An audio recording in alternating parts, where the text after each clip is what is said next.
দীপাকে চিতায় তুলে মুখে আগুন দেওয়ার শেষ মুহূর্তে বাঁচিয়ে নিল সূর্য। কিন্তু কিভাবে বাঁচিয়ে নিল সূর্য, এটা জানতে আমাদের ভিডিওটি শেষ পর্যন্ত দেখার অনুরোধ রইল।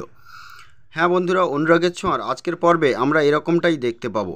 এরকম সিরিয়ালে দুর্দান্ত আপডেট পেতে আমাদের চ্যানেলটি সাবস্ক্রাইব করে পাশের নোটিফিকেশান বেলটি প্রেস করে রাখুন, যাতে আমাদের আপলোড করা ভিডিওগুলি আপনারা সর্বপ্রথম পেতে পারেন। তো চলুন কথা না বাড়িয়ে শুরু করা যাক। পর্বের প্রথমে দেখা যায় দীপাকে সবাই মৃত ভাবে, কেননা দীপার মধ্যে কোনো প্রাণের স্পন্দন ছিল না, তাকে মৃতের মতোই মনে হচ্ছিল। কিন্তু দীপা সবাইকে বোঝানোর চেষ্টা করছিল যে সে বেঁচে আছে, কিন্তু তার কথা কেউই শুনতে পাচ্ছিল না, কেননা দীপার শরীর সম্পূর্ণভাবে বিকলাঙ্গ হয়ে গেছিল। এরপর সূর্যকে সবাই বুঝিয়ে দীপার শেষকৃত্য করার জন্য রাজি করায়। সূর্য প্রথমে রাজি হয়নি, কেননা সেখানে ঠাকুরমশাই দীপার শেষকৃত্যের জন্য দীপার স্বামীকে ডাকছিল। সূর্য তখন বলে, আমি কেন যাব, ওর স্বামী কি আসেনি? আসলে আপনারা সবাই জানেন সূর্যই দীপার স্বামী, কিন্তু সূর্য ওষুধের প্রভাবে সব কিছু ভুলে গিয়েছিল।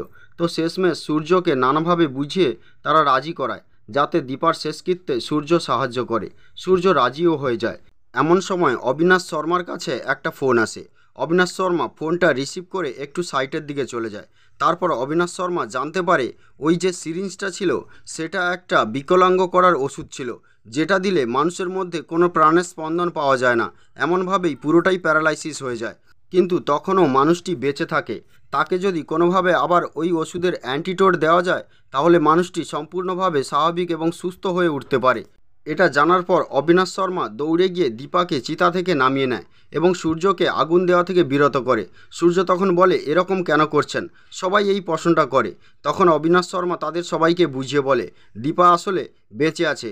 ওনাকে যে ওষুধটা দেওয়া হয়েছে তার প্রভাবে পুরা শরীরটা প্যারালাইসিস হয়ে গেছে, যার জন্য উনি কোনোভাবেই ছাড়া করতে পারছেন না। উনি আসলে বেঁচে আছে। ওনাকে যদি অ্যান্টিডোট দেওয়া হয় তাহলে বেঁচে উঠবে। এ কথা শুনে সূর্য এবং সবাই তাকে তড়িঘড়ি চিতা থেকে নামিয়ে নেয়। এরপর হাসপাতালে ভর্তি করা হয় এবং সেখানে অ্যান্টিডোট দেওয়ার ব্যবস্থা করা হয়। তো বন্ধুরা, তোমাদের কি মনে হয়, দীপা কি সম্পূর্ণভাবে সুস্থ হয়ে ওঠে, আবার রুডিকে ধরে তার উপযুক্ত শাস্তি দেবে? প্লিজ আমাকে কমেন্টে একটু জানিও। আজকের ভিডিও এই পর্যন্ত, আবার দেখা হবে পরবর্তী পর্বে। ততক্ষণে সুস্থ থাকুন, ভালো থাকুন এবং ভালো লাগলে একটি লাইক দিন। Thank you.